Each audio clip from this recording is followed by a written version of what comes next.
Self for the razor edge of suspense! Exclamation point. A disturbed woman, adrift in steamy sexual fantasies. A New York psychiatrist who seems to have taken on one patient too many. A beautiful call girl caught between the cops and a vicious razor-wielding killer. And the killer herself. A tall, blonde, elusive psycho named Bobby. Dressed to Kill contains all the heart-stopping elements of a classic suspense thriller, but writer-director Brian De Palma turns up the heat and takes them one step further to create a masterpiece. Michael Caine stars as the psychiatrist faced with a murderous puzzle. The sudden, hideous slaying of one of his patients with a straight razor stolen from his office. Angie Dickinson delivers a warm and touching performance as the sexually unfulfilled woman who turns to him for help. Nancy Allen plays the high-priced hooker who opens her elevator doors on the grisly aftermath of Bobby's psychotic violence. All the acting, including Keith Gordon's wonderful portrayal of a brainy teenager turned sleuth, is vivid and superb. Yet director De Palma manages to steal his own show. Since Hitchcock's death, De Palma must be ranked our greatest living master of the macabre. His previous films, The Sensational Carrie, The Moody Atmospheric Obsession, The Carefully Crafted and Finely Detailed The Fury, have firmly established his originality and strength of vision. Dressed to Kill is his most cool, sophisticated, stylish accomplishment to date. You may recognize echoes of Psycho, of Clute, of De Palma's early work, but Dressed to Kill cast its ingredients in a shape and form so compelling, you'll see all the conventions of the horror genre come to renewed, unexpected life and scare you half to death. And even though this is not explained what this means, on the very bottom of all that, it says uncensored international version. And what that means is the fact that when De Palma finished Dressed to Kill, it originally received an X rating from the MPAA. I think it kind of comes down to three shots. It's two different shots of Angie Dickinson's bush in the shower, close-ups when she's showering. And then there's the effect in the elevator during the murder when she's sliced literally up the middle. Those were the things that were exercised to get the film an R. However, it became controversial because De Palma, I mean, it's only 3 seconds. De Palma made a big point about, they're screwing up my movie. And then he was joined by Pauline Kael, who backed him up and said, look, I saw Dressed to Kill before the MPAA cuts and I've seen it afterwards, and De Palma's version is better. And then people have said, well, we're talking about 3 seconds. And she goes, well, with an artist like De Palma, 3 seconds matter. 3 seconds is the difference between good and great. And Warner Brothers, without making a big fucking deal about it, restored the movie back in the early 80s, by the way, back when like the movie was only a couple of years old, to De Palma's original unrated cut. In a pan and scan version, which was one of the issues I had with the tape. However, it has to be said, the pan and scan is really lovingly attended to. It's a pan and scan movie, and then there are some compromises to De Palma's original framing, even though it's not done scope. He shot it like 1:8:5. Sure. There is an effort and a charm to make it work that is just so right there. That is just not there when you just take the 1:8:5 interpositive and then just do whatever you're going to do. They know they have to format it for a 4:3 television screen back in the day, and they're trying to do their very best to maintain the integrity of his intent. Yeah. If you're going to restore the 4 seconds, you can take the extra effort to pan and scan it. So watching Dressed to Kill, because let's lose the Giallo aspect for just a second and just talk about the movie itself. I've been widely known as saying that Blowout is one of my favorite movies. Oh, I used to talk about that back in the day endlessly. Yeah. No, I love Blowout, and of the movie brats growing up, De Palma was my favorite. De Palma, you were like his Praetorian Guard. Yeah, no, I practically got into, and believe me, being a De Palma fan in the 80s wasn't that easy because there was a lot of people who hated him, and then they'd want to pick fights with you. And he was polarizing for sure. I loved him so much. My dad used to call me De Palma, but it wasn't like Spielberg. It was like De Palma. Yeah, and but being a De Palma fan meant you had to defend De Palma. When he was when he was upset with you, did he call you De Palma? And when he was happy with you, did he call you Spielberg? Was that the? No, it was like people would say, "Oh, Eli wants to be Steven Spielberg." My parents were like, "No. Eli wants to be Brian De Palma. He's body double. No. Well, at least your dad knows you. They knew. He knows. No, he yeah, understands. No. In the 80s, Spielberg was he's going to be like Spielberg, all right? That was like, the director people knew. no, De Palma. As time has gone on, though, Dress to Kill has taken blowout spot for me as after Carrie, my favorite. I think Carrie's just one of the best movies ever made. Yeah. But Dress to Kill has kind of taken blowout spot as the ultimate De Palma thriller and the ultimate expression of what De Palma wanted to do. This is when he has all of his tools, given to him. All these studio tools are now given to him. He's allowed to do accurately what he wants to do. De Palma's the only one of the movie brats that, for the most part, at least when he did thrillers, wrote his own scripts. But he didn't start off as a screenwriter. He's more like a director writing stuff for himself to do, as opposed to Paul Schrader, as opposed to Francis Ford Coppola, as opposed to John Milius. By the time he does Dress to Kill, now he's writing. Now he knows what he wants to do as a thriller. He's firmly established himself as the new master of the macabre. So he writes Dress to Kill himself, and it actually ends up being a big script in Hollywood. People love it. He's able to get exactly the budget that he wants for it, to be able to shoot it in New York with all the frills, and the studios were fighting for it. And then the studio that ended up winning it was AIP, who was really trying to really make themselves one of the majors at that time. I can't even count the numbers of times that I've seen Dress to Kill over the years. And I'm not saying that watching it with you two guys was my favorite screening of the movie, but it was one of my favorites.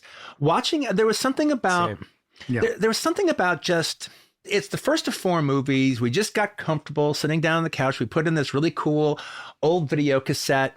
We know the movie by heart, and we sat down and just watched it, and we just had so much fun. And there was this interesting thing. We talked, we punctuated things and made comments in the first half. By the second half, we didn't say anything. We were just completely caught up in the dreamlike imagery going on all the way to the end that we know by heart. You think you've seen a movie a million times and you think you've known it. And then you sit down and you realize that the experience of watching a movie isn't just the movie. It's the people you watch it with. You see it through their eyes. You feel their energy. And so sitting in the room with Eli and you and watching this, and not watching a streaming version of this or a Blu-ray of it or something, but actually sitting in a theater watching a print. Yeah, but actually sitting down and watching it on VHS, I actually saw things I had never seen before in the film. And I realized revelations about the movie I had never really fully understood. And this has always been my favorite De Palma film. I think we all had that experience where we're like, this is the one that's going to require the least amount of work. Yeah. Like we all know it by heart. We've seen it so many times. Oh, I almost questioned, do we even need to watch it? We've seen it so many times. Yeah, exactly. I think it was You actually said that right before. I think it was at some point during the museum sequence that we're all just like, this is a goddamn masterpiece. Yeah. But in a way that we were like, this isn't just our favorite spot. This is one of the greatest films ever. Like, we are all having these revelations. Then I was thinking about, God, we're always talking about kind of the trans aspect, and that's something that's been discussed a lot. But I was like, wow, opening and closing with these mirroring shower scenes, then thinking about the opening of Carrie and the opening of this and the whole thing about body parts, especially watching it in 2022, when there's so much discussion about gender fluidity and gender identity. And then sort of, we made that note about how Donahue is really, really sensitive to the trans guest in a way in that 1979, in a way that people aren't now, but in a way that the movie isn't, because people were more outraged, about the Liz Blake being normalized rather than the trans part. But it was just such a pleasure to watch with you guys and just to sit and watch. I mean, I've always wanted to hang out at I wish it lived and hang out in Video Archives at the time. I felt like we were all living parallel existences. I was just doing it on the East Coast. But to sit and watch it with you was just like, it rekindled my love for that movie and my appreciation for the mastery of De Palma. And now I have a little capsule review. There's 2 ways to discuss Dress to Kill. One is the masterwork of a virtuoso artist being given all the big studio tools he requires to make his auteur statement. And one could talk for hours about the mastery of those tools. Or one can view the statement itself, the admissions of a provocateur that he is deeply fearful, distrustful, and paranoid of nearly everything in his world. And I say his world because De Palma gives us a self-aware glimpse outside his highly stylized, Pino Donaggio scored giallo dreamscape through the real-world television talk show Donahue, where a person in transition is interviewed with remarkably delicate compassion for 1979. It's certainly in contrast to the homophobic associations De Palma makes between gender transition and homicidal schizophrenia. Aware of this, De Palma encourages a determined contrast between the hard, pixelated video of Donahue's reality talk show and Ralph Bode's fuzzy, dreamlike lenses, a look achieved by literally putting women's stockings between the lens and the film plane. De Palma further contrasts the separations of the two competing perspectives on reality by placing Donahue within a very specific cinematic device, the split screen, and specifically on the screen side of the schizophrenic killer. De Palma's psychiatrist character, Dr. Levy, states the filmmaker's perspective clearly in his postscript analysis, but we can see De Palma's sociological fears and distrusts throughout the film. It was so interesting when we were talking about that. We're like, I think you're making too much of the whole. You always do. I think it's too easy to make too much of the transgender aspect. It's just De Palma playing with schizophrenia. Well, taken directly from Hitchcock. Well, no, but it's specifically gender related because in that opening scene, when we're noticing Michael Caine when he says my secretary's away, she's away. He's both being the woman. He's like, he will be with you in a moment. He's already schizophrenic, but he's switching between a man and a woman. But that's all harmless schizophrenia talk for a thriller. I don't think he's making a comment on transsexualism any more than Hitchcock's making a comment on transsexualism with Norman Bates and his mother. But one thing that needs to be talked about in this that we haven't mentioned is Dressed to Kill falls into a special subgenre of movie, and that is the paraphrased remake. Now, there's certain movies that are paraphrased remakes. They're not a remake per se of another movie, but they wouldn't exist without this one particular movie's existence. And when you watch it, if you know about that other movie, that's almost part of the enjoyment that you have watching this new movie. Some of the real paraphrase remakes are absolutely Psycho and Dressed to Kill, Bringing Up Baby and What's Up, Doc. Mm-hmm. So those are things where, like, What's Up, Doc doesn't have the leopard and everything, but if you've seen Bringing Up Baby, that's almost part of what you're getting. You know, now there's movies that come close. Okay. Taxi Driver comes close to being a paraphrase remake of The Searchers, but doesn't quite get there. Now, and people have said about my movie, Reservoir Dogs, is a paraphrase remake of City on Fire. No. It's close insofar as I take the last 10 minutes of City on Fire and make a whole movie about it, but that doesn't qualify to a paraphrase remake status the way Dressed to Kill does. That's like saying Smokin' Aces is a remake of True Romance. Yeah, right. They extrapolated one scene. But in the case of Dressed to Kill, there are structure moments and there are scenes that the joke of the scene, the wit of the structure is the callback to Psycho. So, like, for instance, the introduction of the Kate Miller character, Andrew Dickinson's character. She's introduced as the lead of the movie and is killed in a big showpiece murder sequence about 40 minutes into the film. And then now the narrative is handed off to other characters.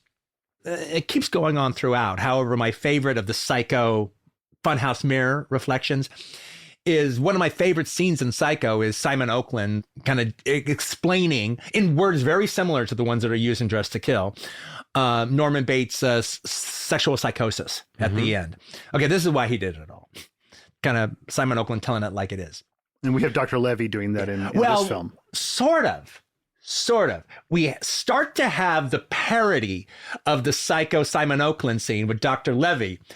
But then it jumps the ship, and now it has Nancy Allen delivering it to Keith Gordon. And what we don't see in the video is Mary Davenport sitting behind. Yeah, because of the pan and scan. Yeah. Because of the loss in widescreen. Sitting behind, I think, Keith Gordon, okay, listening to the blow-by-blow description of how a sex change operation works. Mm-hmm. So that's the real comedy of it, is realizing, oh my God, he's got Nancy Allen. She's doing the Simon. It starts off with Dr. Levy, but then it becomes Nancy Allen. And that's just a parody of the Simon Oakland scene. You know, anticipating your blowback on my thematic reading of a film, I read the script. And actually, I think this is a script that any aspiring writer, actually any writer, should read. This is a great screenplay.